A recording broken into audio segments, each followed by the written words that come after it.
Welcome into the Keon Sports Podcast. Our guest today is Hector Guerrero. It's an honor of ours to have him on the show. Hector, welcome to Keon Sports. Thank you for joining us today. Oh, thank you, Vince. It's my pleasure to be with you all. It's an honor, and thank you for the privilege. Oh, you're very welcome. Now, before we talk a little bit about your career and how it started there, and we'll get there in a second, I wanted to ask you, what was your fondest memory of watching your father, Gory, be a part of the wrestling business while you were growing up? The fondest memory of my father? Golly,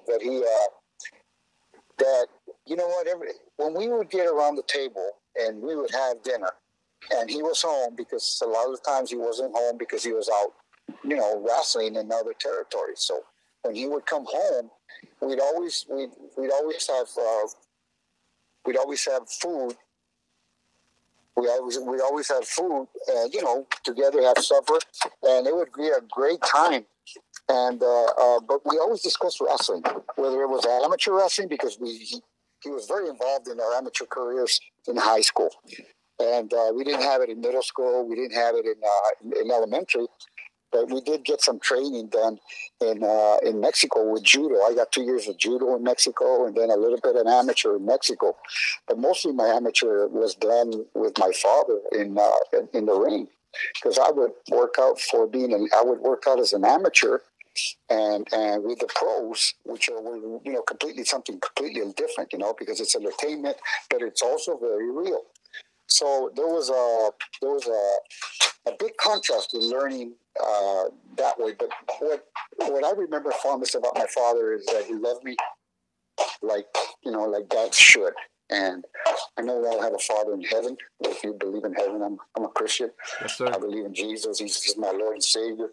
And the more I find out about Heavenly Father, the more I am amazed at what the circumstances do about for us. But the fondest memories about my dad, Gory, was that, he was a God-fearing man. And when I say God-fearing, that means he fears more God than he fears man. And several people in the Bible are like that. You remember King David. King David was like that. He feared God more than man. But when he came to man, he killed the giant. He killed Goliath. Absolutely. My dad, and another thing about what I liked about my dad, he always taught us how to wrestle correctly. It was like a chess game for us. We went through the holes, but we were always trying to beat each other with the holes and trying to counter the counters and counter this, counter that. And then when that projected into amateur, it really helped, because when my dad would talk to me, he says, doesn't matter what the score is. If you pin the guy, it doesn't matter if he's beating you 10-0. If you pin the guy, you're winning, and you won. So my wrestling coach in high school didn't like that mentality. He always wanted me ahead. But I'd lag behind, and when they respected, boom, I hit in whatever it was, a cradle, or a double chicken wing. I would walk across and say head scissor, and down they went, just different things, and, banana split, we used to get them all like that, different things. But the good half Nelson with the crotch always helps. That's a good way to pin a guy. Oh yeah, absolutely. And, you said you had graduated, I want to say you just said in 1973, and your dad and parents, they gave you the option either go to school or work full time, and then you thought you were going to go into the Navy. Your dad talked you out of it. Can you talk a little bit about that? Yeah, it was funny because, I'm sure a lot of listeners are listening, and their parents maybe gave them the same option, because they said, hey, either you work or you go to school. So I was kind of, as teenagers, we get kind of rebellious, we want to do our own thing, and we want to just do our own thing. And we realize that sooner or later we got to wake up to life. So I said, the heck. And I had this buddy of mine, and he says, his name was David Baeza.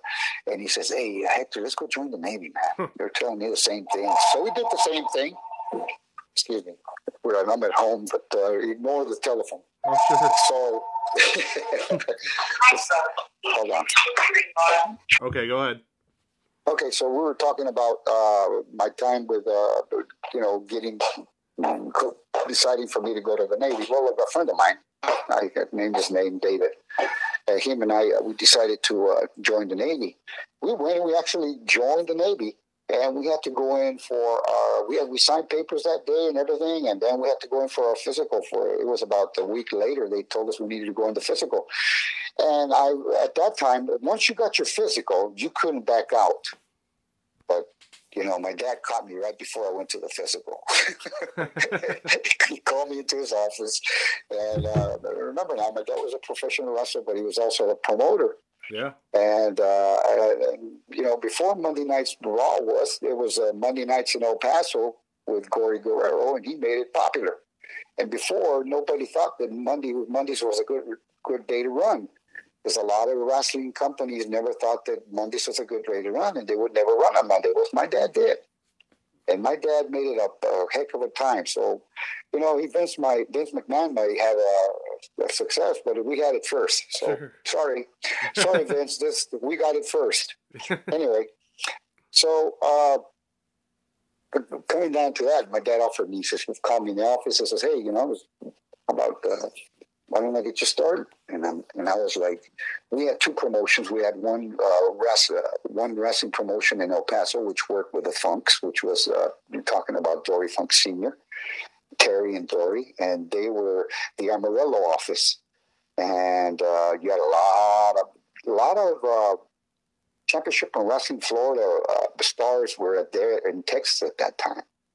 And like Buddy Colt, the Funks, all these big names, that were at that time, Ricky Romero, golly, the Beast.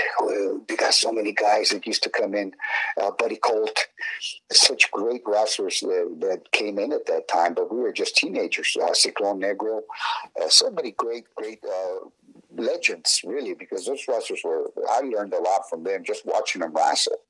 And they knew we wrestled too, and they treated us with respect as we treated them, because we always treated people with respect. But I finally got to start. My dad said start, and I started on a Saturday night, and it was on TV in Juarez, because we had our own company in Juarez too. So our Sundays we ran Juarez at the Bull Ring, and then Mondays we ran El Paso at El Paso Coliseum. But the Mexican side was ours, with totally ours. We trained wrestlers. We had our own stars. We had TV. We had TV for 15 years. And I was the announcer at that time. And my dad got me in. And so he says, you know what, we're going to start you. And so we started. I was kind of real, very, very thin. But won my first match and then lost for the next 3 or 4 months. Didn't win a match, but it taught me a lot of lessons in life, and I was able to learn. You know what I mean? Learn. So that's how I got my started. And I got it in Juarez, Mexico, which is right across the border. You have El Paso, and then you have Juarez, which is their sister cities, except one's in the United States and one is in Mexico. And then eventually, you wrestle for your dad, and there was this promotion. Everybody knows about it. It's famous, AWA. And what AWA they tried to do at the time to compete a little bit with the WWF and NWA was they would have these super shows, and they call them Super Clash. Well, in Super Clash 3, you got the team with your brothers Mondo and Chavo as a part of a 6-man tag, and on the opposite side, one of the wrestlers was Cactus Jack McFoley. First, how cool? And then there was Mike Davis and what was his partner? They used to call themselves the Rock and Roll RPM. That's what they were. Oh yeah, absolutely. And so they were Tommy. His name was Tom. I can't remember his last name. Tommy. And they're great wrestlers too. Go ahead. Oh no, you're all good. How special was that night? Number one, to get to wrestle with both of your brothers on such a big stage like that, because there was a lot of people watching. It was a big deal.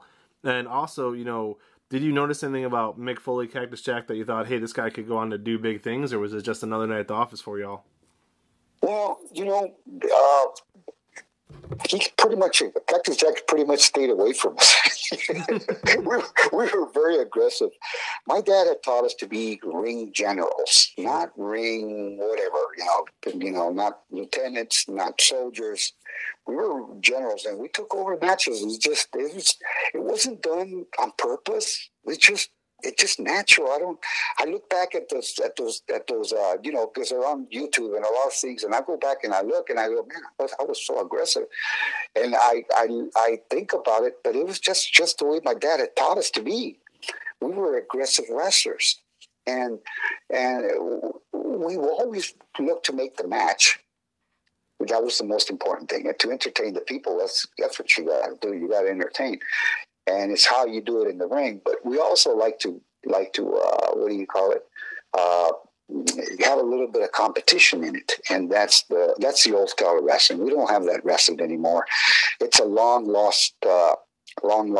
Mike Graham, if you know who he is. Yes. Mike Graham committed suicide, which is unfortunately when he did that, it broke my heart because he and I were very close friends, and I loved him as a friend. And he treated me with respect, and so did I. But he told me one day, and I'm talking about maybe 2 or 3 months before he passed, he said, Hector, he says, remember the way you and I wrestled? I go, yeah.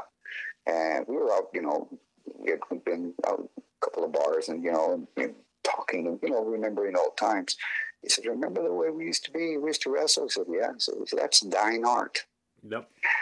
So I wish I could bring that back again. I've thought about putting up a school, and I think about it, and it's to me it's engraved in me. It's never going to be erased. I know what to do. I did what was it about? I do a consulting job. I have a consulting business, and you can look me up under HectorWrestlingGuerrero.com, and you can see about you got history of my life and history of the wrestling, and my wife sells merchandise on it. It's HectorWrestlingGuerrero.com, and so the main thing about it is bringing back the old style wrestling. If I could do that, that would be a golden nugget, and I think the people will love it again, because there's a lot of uncertainty of what's going to happen instead of choreography, which we see now. Yeah, we see these great moves, but great moves don't make a match. Nope. And the fans chanting, "This is awesome! This is awesome!" It's, to me, forgive me, but that's okay. The move is awesome. I'll take that back. And unfortunately, you have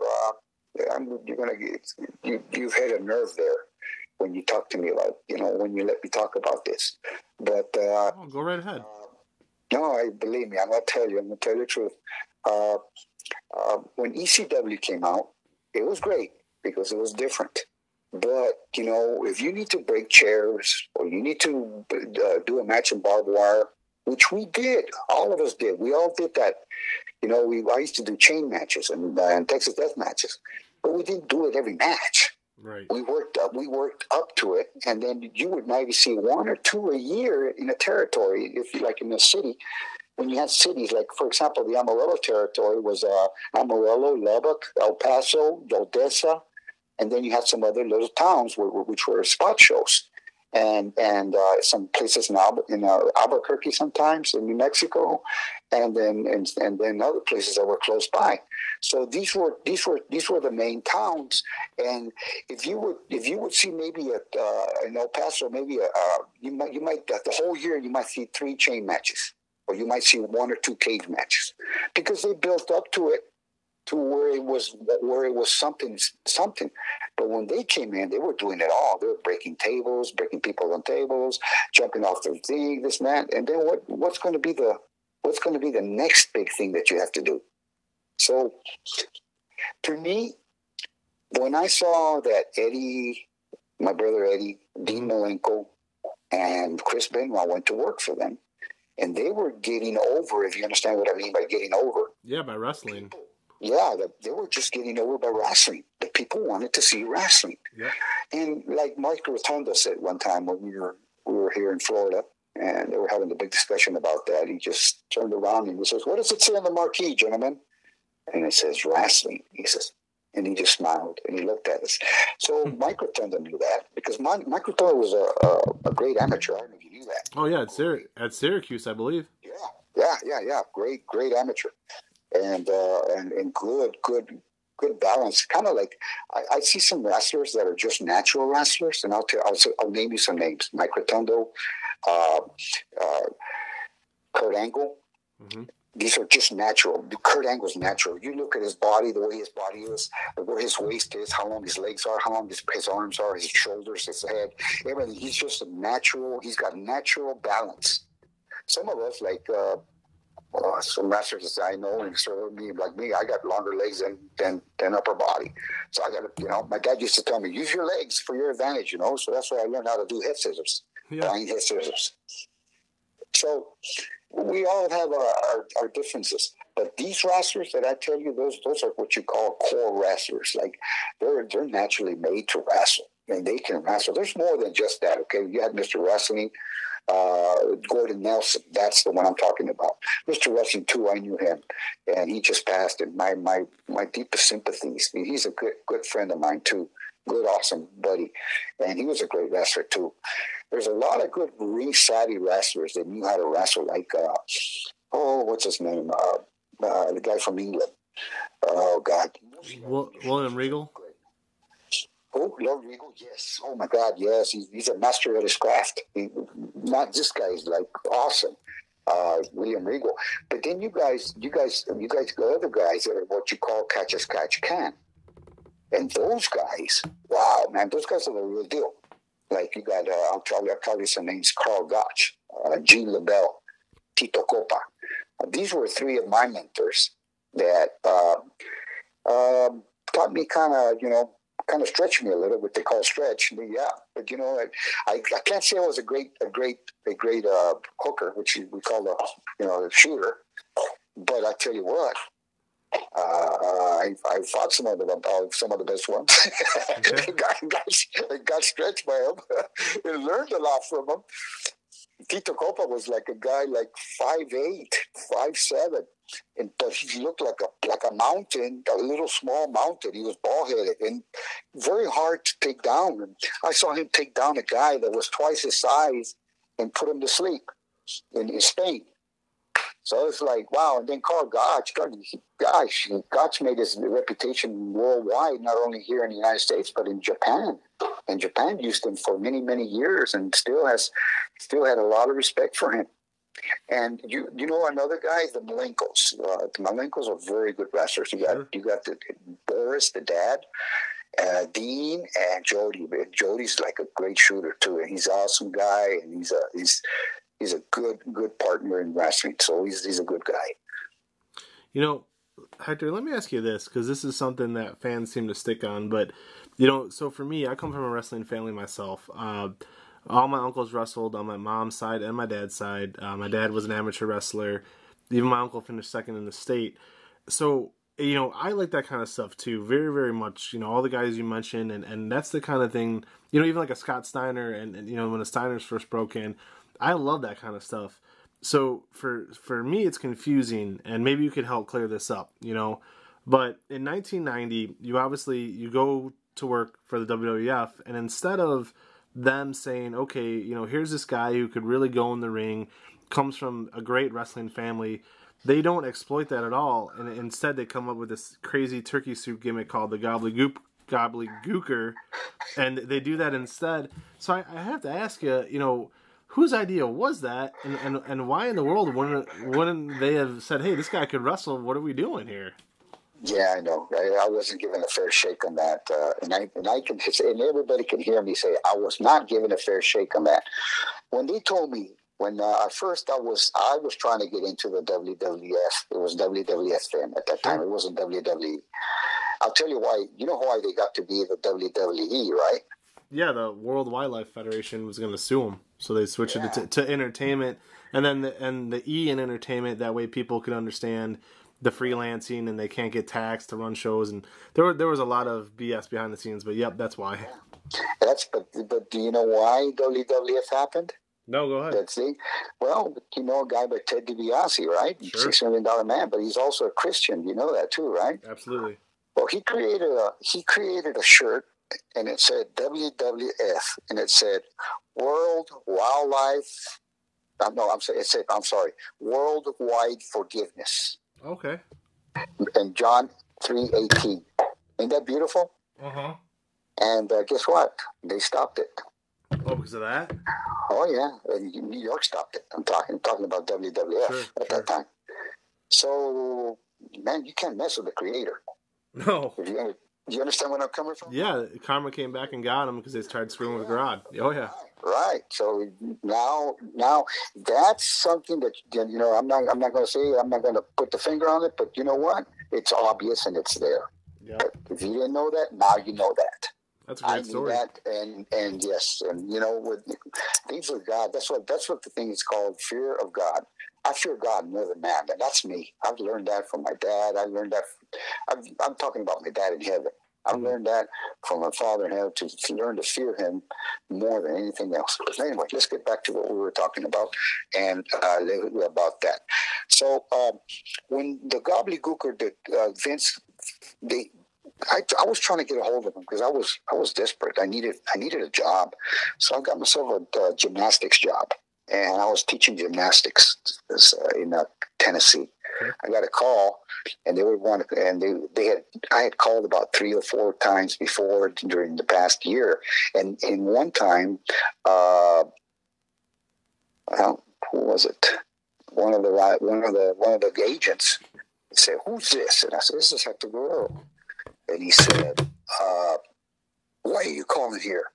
I go, "Well, let's see if there's an opportunity." And he says, "Don't ever call here again." And they hung up on me. Jeez.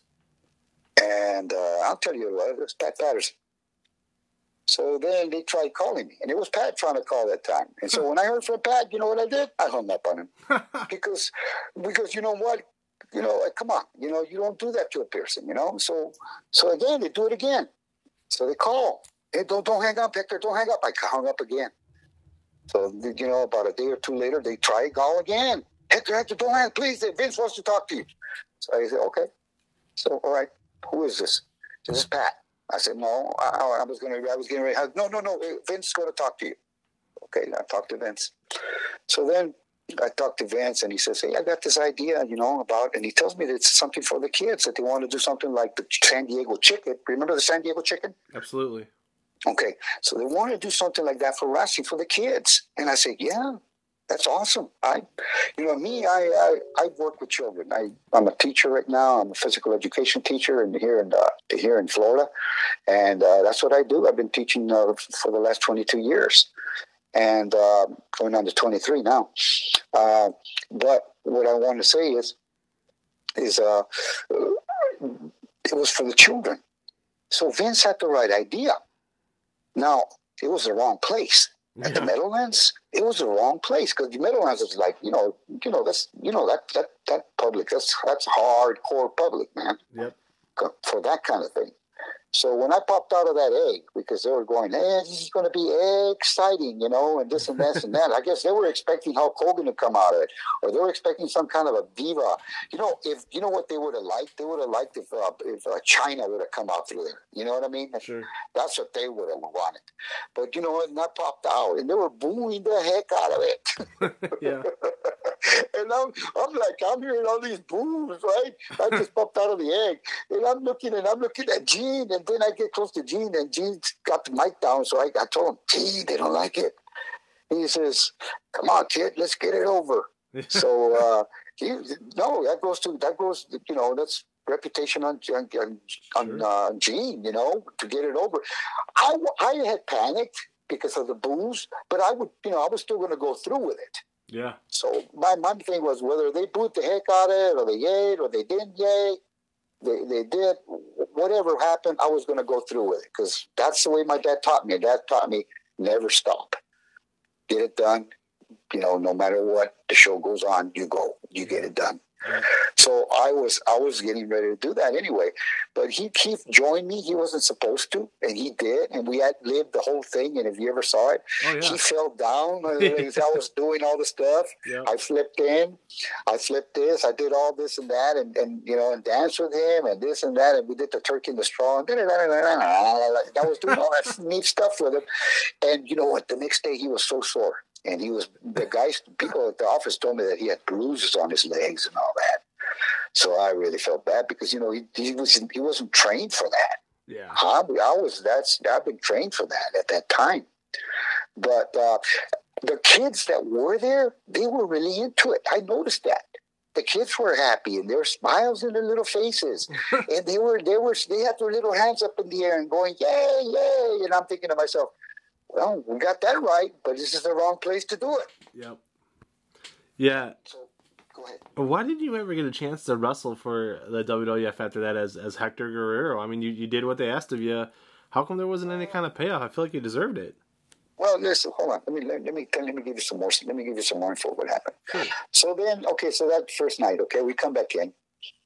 They all looked at me like I'd done the big boo boo, like I shit a puddle of shit in the middle of Vince's office. That's what. Do you understand? Yeah, absolutely. That's what they were looking at me like. And I'm looking at myself, and I'm thinking to myself, "Damn, brother!" Since I went and did what I could. This is not my idea. It's not my thing that they boot the shit out of it. Later on, I come to understand that I had never worked at the Meadowlands. This was the first time I had ever been out there in that public. If I would have known that public was that, I would have said, Vince, we don't need to do this. Now, interesting. We go to Orlando. Okay, WWF's going to Orlando, and Gobbledygooker's there that night. And when I come out and I do the same routine, and I get one of the little kids up there. Instead of, and I get in, I dance, and we did all things, and they went crazy, the whole crowd. But look where we were. We were in Disneyland World, Universal World. You understand? Mm-hmm. That's where he should have done it. The Gobbledygooker would have gotten over like gangbusters there, not anywhere else. Yeah. And then it could have been towards wherever we went. Because the first night is your biggest thing, but it was Vince's idea, and his idea was right. It's just the wrong place. Now he should have known that, not me, because I did not know his territory. If I knew his territory and I was part of his staff, I would have maybe said something because I had that training. Why? Because I had a father that taught me that. My father, Hector Guerrero, taught me that. Yep. So I had that training. So, but later on, and another thing too. So now we're in New York in Madison Square Garden, and they come into me, Gorilla Monsoon and Vince come in and say, "Hey, we're gonna showcase the Gooker tonight. So they're gonna turn off all the lights and they're gonna shine the lights on you. And you're gonna go up to the ring." And I said, "Okay." So this is I said one of the people there that was from the. From the crew says, let's go, let's take him so he can rehearse it. And he said, no, he don't need it. He's good enough. That's what they said. Okay. So they trusted me with that. So here I am getting ready to come out at Madison Square Garden. They turn off the lights and they shine the light right on me. And when that light hit me on me, I couldn't see nothing but white. Oh. Not black, nothing. I couldn't see in front of me. I couldn't see. The only thing I could see was white. And the reason, because that mask had these eyes. Remember the eyes of the Gobbledygooker? Oh, like big tennis balls. Yeah, they were tennis balls, and they had holes in it. Yeah. So I could see, but all I could see was white because it just glared out. And they were pushing me from behind. You're on. I guess I'm screaming to them. I can't see. And they pushed me, and I fell. Oh, I got up and I was blind. I kind of felt like feeling the wires, the cables, and I got myself to the ring. So then I'm in the ring. Still I can't see nothing. So I feel the rope, and I used to flip in. So I flipped in and I landed on my ass because I couldn't see the floor. I couldn't see nothing. Everything's white. Just imagine everything being black. Now it's all white. So I'm flipping in. I can't see nothing. So finally they turn the lights on and I say, oh, okay. Now I can see the ring. I can see people. And they're laughing because I handed him on my ass. So I got up and acted stupid and you know, and made it a joke. And then I did my routine, got the kids out and got it over and did my cartwheels and around off and did things a lot and brought a little kid, danced with them and this and that. Then came back in. So I come in and everybody's looking at me like they did the first night. Like I shit a big old puddle of poop in Vince's office. And I'm thinking to myself, oh shit. I just went in, I didn't even say nothing. I just walked in, went to the dressing room, opened the door, closed the door, and dressing room, and then finally Gorilla Monsoon comes in and he looks at me and he goes, "You couldn't see, right?" I go, "You think?" And he just smiled and he says, he just went like that with his hand, like, "Don't worry about it," and he walked away. So now, you know, I had let go of my gymnastics job for this job. Yeah. So they had been before. They were paying me $1,000. They were giving me $1,000 when I was home before I ever got started with it. And then when I was making money, I was making pretty good money with it. You know, just going around with the boys and doing the routine. Sure. And so all of a sudden, boom! They just dropped the ball. I was in West Palm, and they dropped the ball. And I said, "Oh man, I don't see me book myself. As I wonder if they're going to send any money." They didn't send no money. They left. They didn't talk to me for like from February all the way to maybe about the beginning or about the second week of October. Wow. Well, that time I had already started independence. I was in Puerto Rico. So then they're trying to get a hold of me, and they can't get a hold of me. Finally, I come home, and then I find out. My wife tells me, "Hey, they're trying to get a hold of you." They say they want you now. Since they can't get a hold of you, they want you to send back the unit, you know, the costume. I go, well, I don't give a hoot. I did. I sent it back. I wasn't going to send it back, but I said, "No, you know what? Send it back." And then they sent me a release form for their contract, which wasn't. They never said any money. They never gave me any type of money or anything. So I said to myself, "Oh well, there you go." So that was my quick stint in not even a year in WWF. Not even given a chance to wrestle or nothing. Yeah, that's a shame because I think it could have been great, and that was at a time they were making a transition pretty soon there from, you know, the big burly types like a Hulk Hogan and Andre the Giant and guys like that to the guys who could actually wrestle like the Bret Harts and the Shawn Michaels. You know, I think it would have been a good transition. However, in, you know, around that same time, a few years later, about 5 years later, in WCW, your brother Eddie and your nephew Chavo had a considerable amount of success in the WCW boom period while they were, you know, doing huge numbers, because they, along with Eddie and Chris Benoit and Dean Malenko, they were there with guys who could actually wrestle, and the fans were loving that. Chris Jericho and on down the line. So while you were seeing that with, you know, Eddie and Chavo, did you ever consider, you know, because I know you were there real briefly for a one-off with WCW, but did you ever consider working for WCW full-time, you know, with your family members? You know what? You got to understand. Let's talk. I'm going to talk to you reality. You just like you have businesses and you have people that have cliques. You know what I mean by a clique? Absolutely. Okay. There were cliques in WCW. There were cliques in WWF. And you better be in the McMahon's clique if you work for WWF. And I'm talking about all McMahons, sure. From Shane to Vince, you know, to his daughter. You better be there. You understand? Yep. Because if they don't want you there, you're not going to wrestle. And if you don't wrestle, you ain't making money. Right. And if they say, you know, they put a bad word about you, no, you're gone, brother. So it's a lot of. It's, you know, there's very few wrestlers that have transcended that. They can transcend, you know, the circumstance.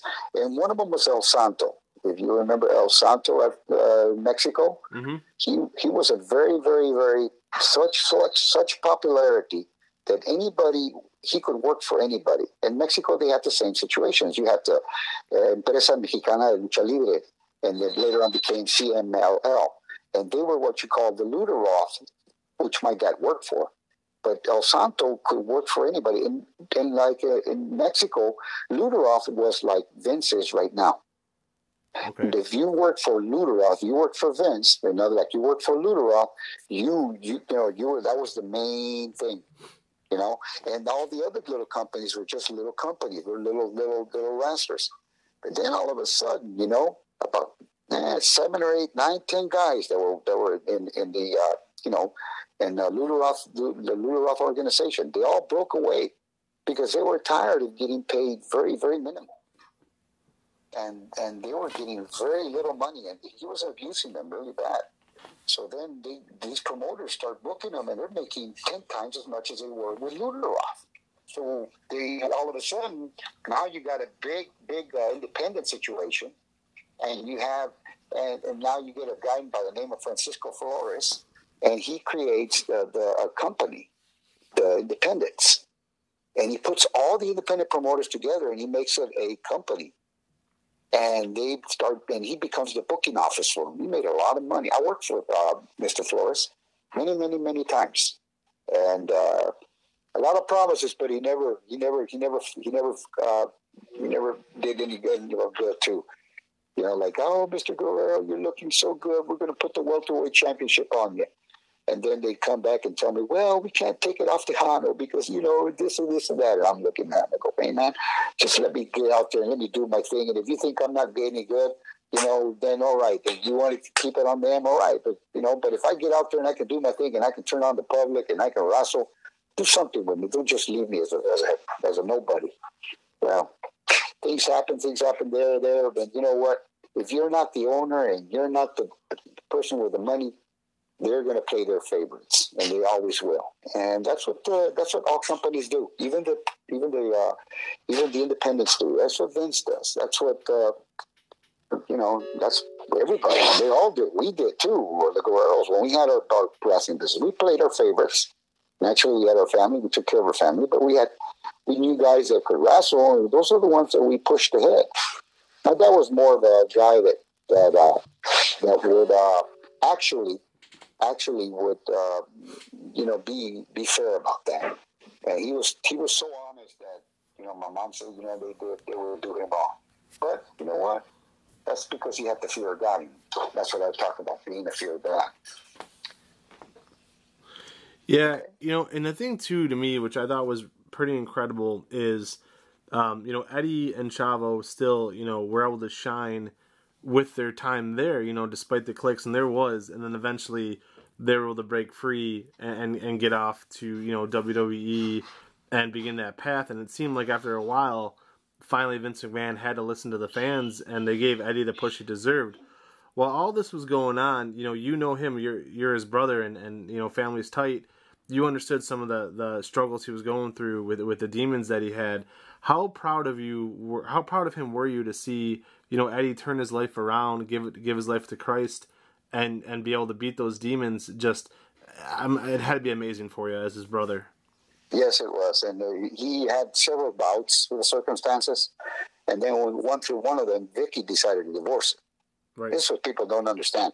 When Vickie, Vickie, all right, she's his wife now, and and she's taking advantage of the circumstances. I understand that, and and I'm glad that she's made what she's made, and this is not to get back at her or nothing. But I'm going to talk the truth because people need to know the truth. Sure. Okay. When Vickie decided my brother went through some circumstances with when he first got hired by Vince, and then he got drunk one night here, and he got a DUI. Here in that Florida where we both live, and they let him go. Well, I went to pick him up, but a friend of ours bailed him out. But I was the one who went and picked him up for out of jail, and we got him out. And then was with him, and through all the times that he went through these emotional circumstances. He called me about 11:30 at night, and man, I need to see you, man. And I'm in Brandon, Florida, and he's in North Tampa, and I'm driving about 45 minutes just to get to see him, and then I'm there, and then coming back. I'll be here about 2 or 3 in the morning. And you have to get up at 6:30 and go work as a teacher. So. Sure. So where was Vickie and where was everybody else when those things were happening? You understand? Oh yeah. Where were they when he had his darkest darkest times, and when he was really questioning, even I was afraid he might do something stupid, like Yeah. might do his over end. So I didn't want to do that. So I went, and it wasn't 1, 2, 3 or 9. My wife will attest to that. I mean, many nights, and spend as much as I could, and then come back, wrestle. Then he'd be calling me sometimes during the day, man. Hey, can we get together? Yeah, man, let's get together. So then, what brought Eddie through, and the truth was the Lord. We started, reading the Bible, and I said, you know what? This gives me peace when I read the Bible out loud. So he started reading his Bible out loud, and before you know it, man, he's starting to tell me things that are beautiful in God's Word, and I'm rejoicing because he's learning so much. And so now he starts working for Independence, and he starts making a lot of money in Independence. I think you heard about that. So he was making very, very much money. So then, he went to Japan. So when he went to Japan, they were wanting him to sign a contract. But Dean, which was now working for Vince, through him, they invented the office, WWE or WWF at that time. They contacted him not to sign anything because they were interested again. Sure. Well, naturally, he came home, and it started, and one thing, spiraled from one thing to another, and then the Guerreros came in with him and Chavo Jr., and that was a great tag team. And then, the circumstances, and then finally his ascent to being a world champion, which was God-given, a beautiful thing. Oh yeah, it was one of the most touching and emotional moments in wrestling history.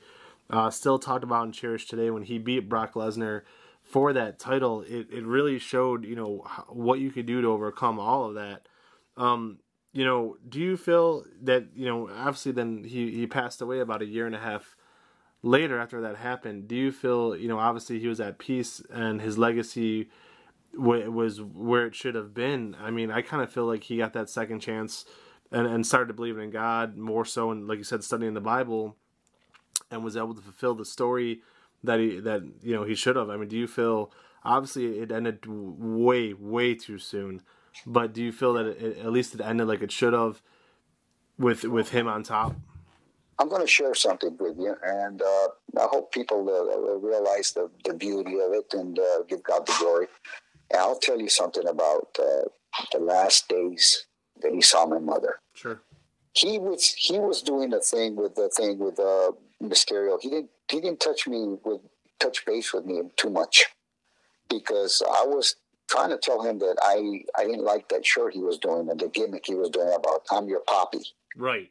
And I was going to talk to him about that, and I wanted, because it was Christian understanding, and I think he knew that I wanted to talk to him about it, and he had avoided.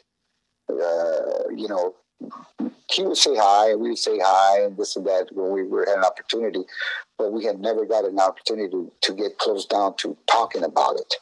And I wanted to talk to him about it. But the last days,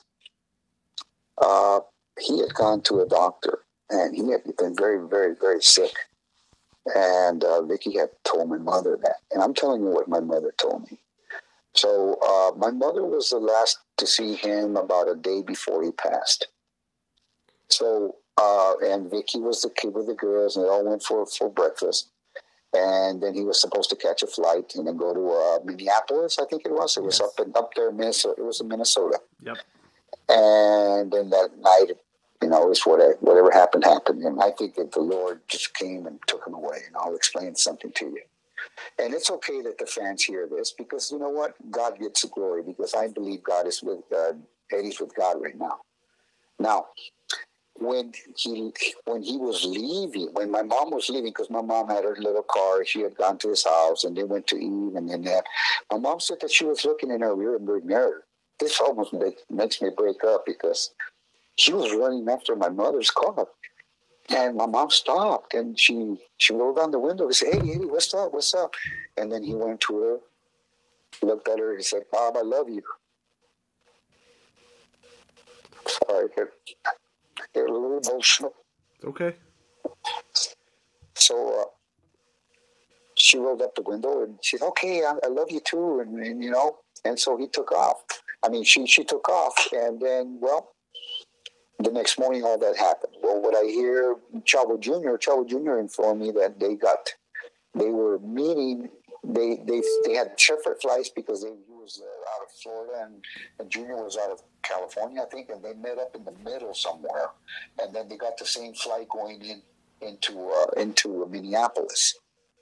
So Junior said that he was happy as always, and that he had a first class seat, and Junior had a coach class seat. Mm-hmm. So he said he gave up his high class seat to go sit down with Junior to be next to him. Sure. And that's the kind of guy Eddie was, and so he did that, and Junior said that he gave him some kind of ear pod. He had some, not ear pods, but some ear things that for the phone. And he said, "Here, man, here, I want to give them to you." No, man, it's yours. No, man, I want to give them to you. So Eddie gave it to him. So then they made a rendezvous point in the morning. At night, hey, so let's get up in the morning, let's go work out. So, yeah, let's do it. Right before the show. Okay, yeah, let's do it. So then the next thing Chavo Jr. told me is that he didn't hear from Eddie. I mean, he heard from the office calling him that Eddie wasn't answering his phone. And they had done 3 wake-up calls for him that he had asked for, and none of them happened. That they wanted to go check up on him. And Chavo Jr. said, yeah. I said, but we need your permission to go in. And he says, yeah, let's go. I'll meet you there. So they said they were going to have to cut through the bolt. Right. So they did. So Eddie was face down, and he had a toothbrush in his hand and toothpaste in his mouth. So I don't know if it was during when he was going to sleep or he was getting up. But then Junior said that when he turned him over and he saw him and he looked at him, he said he had a face of peace, very peaceful face. And that he said, Eddie. And then he says, hey, something's wrong. And so the guy, he was one of the cops there. He knew CPR. And so, boom, he jumped on Eddie right away and started CPR.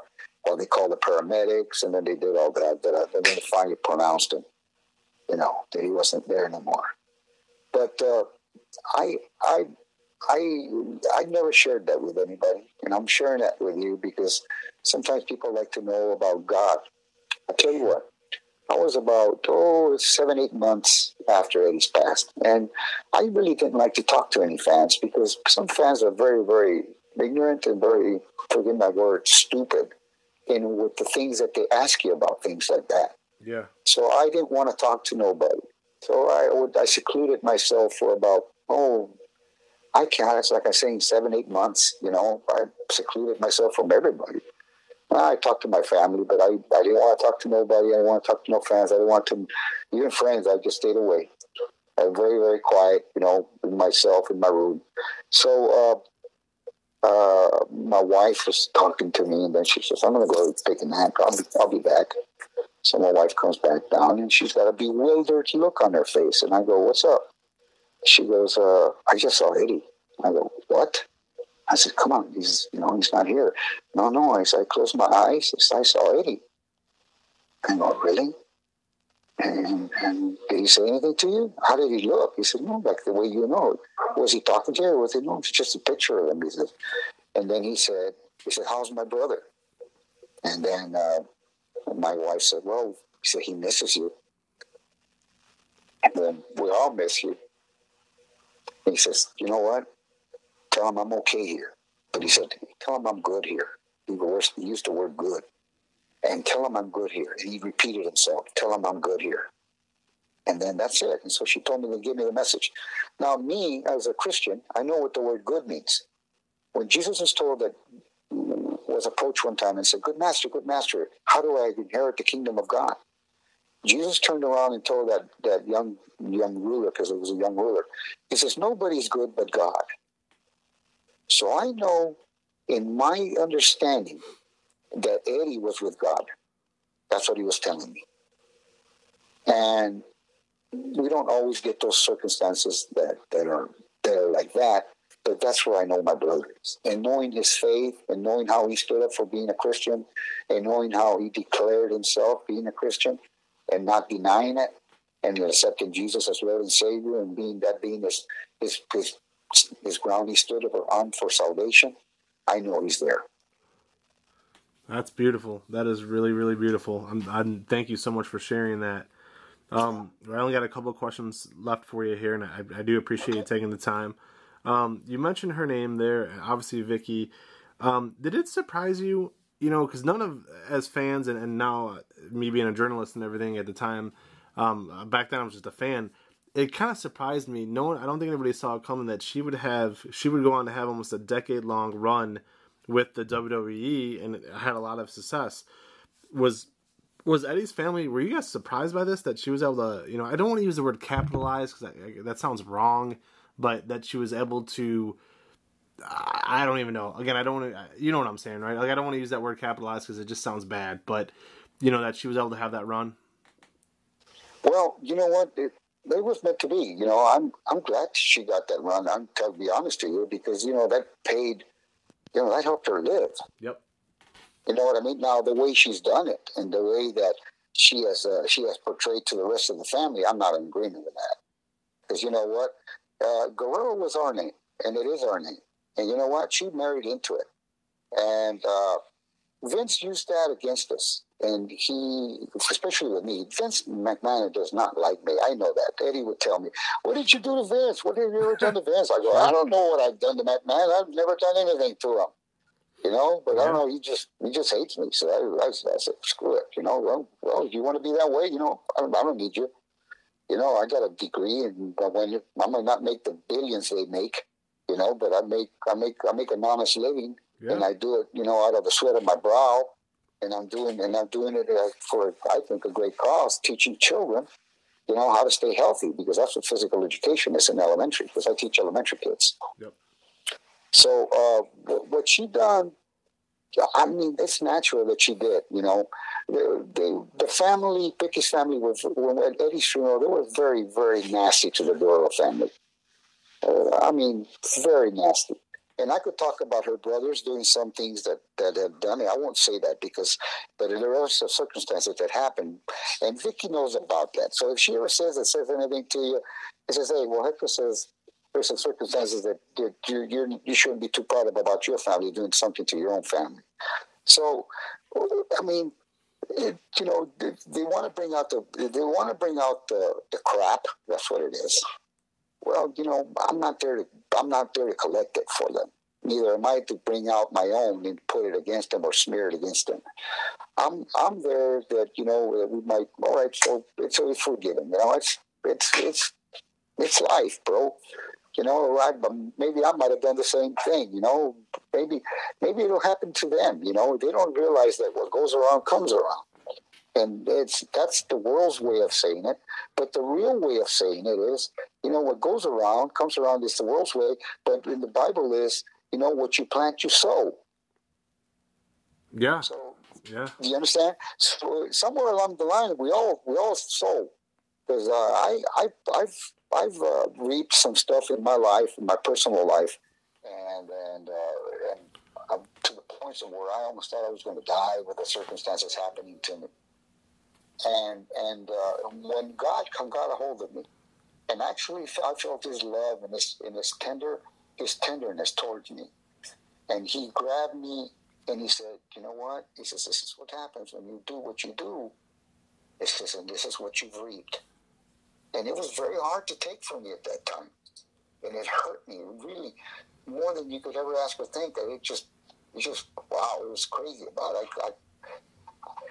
It really messed with me, and I learned, and so far now I'm learning again. And so if that's what's going to happen to her, I hope there's mercy there.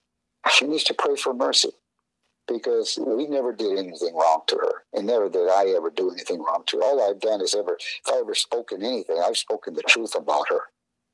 She got all wired up one time about me saying something about it when in the Miami Herald. Because Miami came to talk to me about it, and I told them, well, yeah. And I told them the truth, and she really got peeled about it and sent a bunch of nasty emails to us, to the family, and to me. Except my wife, who's not she fired back, man. Sure. Oh yeah. Yeah. Oh yeah. They do. My wife, she'll fire back. She fired right back at her. But I mean, if that's not, look what's happening in America right now. Come on, we need to learn to live with each other. Okay, all lives matter, not just Black lives matter. They have this thing called Juneteenth, and that's because of the Declaration. That's a way. So I'm saying I'm a Mexican, right? So when are we going to have Vato Day? You know? Hey, hey, bro, can I have my Vato Day? Come on, it's ridiculous. Now, come on. All right. My wife said something about, Israel was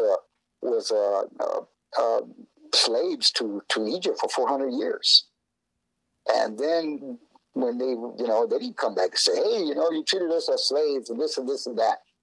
No, I mean, come on, they're not the only persons that have been slaves. So, I do respect them, and I do, and it's not having to do anything with race or color, because we all bleed red. All of us bleed red, no matter what color we look like. Yep. We all think different. We all been raised up different. That's the truth. But we need to learn how to forgive each other. That's true. Okay. No, I gotta agree 100%. I think you hit everything on the head a million times over. My last question for you here today, and I appreciate you taking the almost an hour of our time here to do this. Is great. One last question for you, and thank you again on behalf of everybody at Keon Sports. How do you want the Guerrero family name to be remembered in wrestling and as human beings?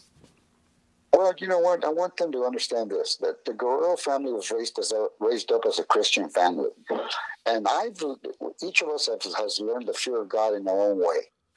I've learned it probably, in my own way, and I know that everybody's got their way of learning, so I can't say this was easier or that was easier for that person. But I'd like for them to realize that, yeah, God is number one in my life as far as this Guerrero goes. And I can't speak of my other brothers and sisters because I can't speak of anybody, not even my own wives, about that, because we all have to have that personal thing. That's each our own perspective. But this Guerrero, as being a Christian, and so was Gory, and so was Chavo, and so was Mando, and so was Eddie, and so was my sisters Linda and Cookie, and so was my mother, Linda. So each of us, have our relationship with God. But as far as the wrestling business goes, I want you to, when wrestling was an art, when it was like a chess game, because that's the way I was taught to wrestle. I was taught to wrestle, you grab a headlock, I'm going to reverse your headlock, buddy. You got to stay in the headlock. No, that's not what we talked about. No, well, I don't talk about it. I do it. That's the way it was with me. I used to get guys to kind of try to choreograph the matches in front of me. And I said, you know what? We do this, we do. And I said, you know what? Just go out there and wrestle me. And he goes, no. Didn't they teach you how to wrestle? Yeah. And they, that's what I would tell them. I said, didn't they teach you how to wrestle? And they go, well, yeah, but we need to talk about it. I said, that's not wrestling. That's choreography. I don't choreography. Okay? This is how we wrestle. You grab a headlock, I'm going to reverse your headlock. You reverse my arm bar, I'll reverse it in there. Or I'll take you down with one leg, you can reverse my other one. So everything goes and goes and goes, like it's like a chess game. And if we could be remembered as those wrestlers that did that, and if you can see some of the matches that we had, as brothers, we had a lot of matches. And before the one that you had mentioned me earlier, and at the Clash, remember, you got to know that we had wrestled as tag teams in Mexico and in California so many times. The Guerreros were a big draw in California. My oldest brother, Chavo, was a big draw in California. He's the one that, they started it at that time. And then my dad came in, Mom came in, I came in, then they brought in the whole family. Eddie was too small at that time. Right. But California was another. I went to many territories. I went to Washington State. I went, in Oregon. I went to, that was called the Northwest Territory. I did Florida. I'm still in Florida. And then I did Tennessee, and then I did Carolinas, very, very few stops at New York because of the circumstance that happened. but I also did Texas, and we went around. Now we worked for the AWA, and they loved working with us, and they loved us, and we had a lot of respect for Vince. For Vern Gagne. Mm-hmm. A lot of respect for Vern. Another actual wrestler. Yeah, another wrestler, and they loved it with us because they said, hey, they loved it because they didn't have to tell us anything. We knew how to go out there and wrestle, and mostly a lot of guys that I've wrestled in my life in the independents, I had to teach or had to guide them because they didn't know what to do. And that's maybe because they don't really, sometimes they just put them that's what we call green. They're green. And they put them into the ring too quick. And they think they're ready, but they're really not. You know what I mean? Mm-hmm. And since we're this situation is saying something, they say superstars are wrestlers. No, there's no superstar. The only superstar is Jesus, and that's the only one that I see. And that one company calls them superstars. There's no superstars. If you want to call superstars, you'd have to call a lot of great wrestlers superstars. And we could start back from Strangler Lewis and what was it, Carl and Hess and all these other wrestlers that used to call Gotch and all the ones that were before us, you know what I mean? And that started wrestling. They were the ones, if you would like to talk to them, but they were the real deal, man. They were the guys that knew how to wrestle and knew how to take anybody on and beat them too, because that's the way they were. It was done in the carnies. I don't know if you knew that. Sure. That's how wrestling got started. Yep. Well, I appreciate you taking the time today. I wanted to say thank you on behalf of myself, my family, and everybody here with Keon Sports. And thank you again. We want to wish you nothing but the best of luck. And you are always welcome to come back anytime you want to talk. We will be here. Thank you, Vic. Thank you for letting me vent. Yeah, sure. No, like I said, I come. Hey, you know what? I come from a wrestling family myself, actual amateur wrestling. So I get it. A lot of respect. I got a lot of respect for amateurs, and I really love that. I see this. I watch it. I look for it. I look for it on TV. Anything that's amateur, man, I'm right into it, man. I love it. I love seeing the matches. Yeah, me too. Well, you have a good rest of your day, and we'll stay in touch with you, sir. Okay, thank you, Vince, and I want to say to the people, if I've offended anybody, please forgive me. That was not my intention, and my intention is always to do well to people. And I hope that what those that are acquiring to be wrestlers, that they get their dream come true. But I hope they learn their skill, and that's my advice to them: learn your skill. What is the skill? It's called wrestling. Like it says on the marquee, gentlemen, wrestling. As Mike Rotundo said, wrestling on the marquee. Okay, buddy? Absolutely. That's great. That is absolutely great. Thank you so much. We really appreciate it. And you have a wonderful rest of your day, okay? All right. Bye-bye. Thank you, sir.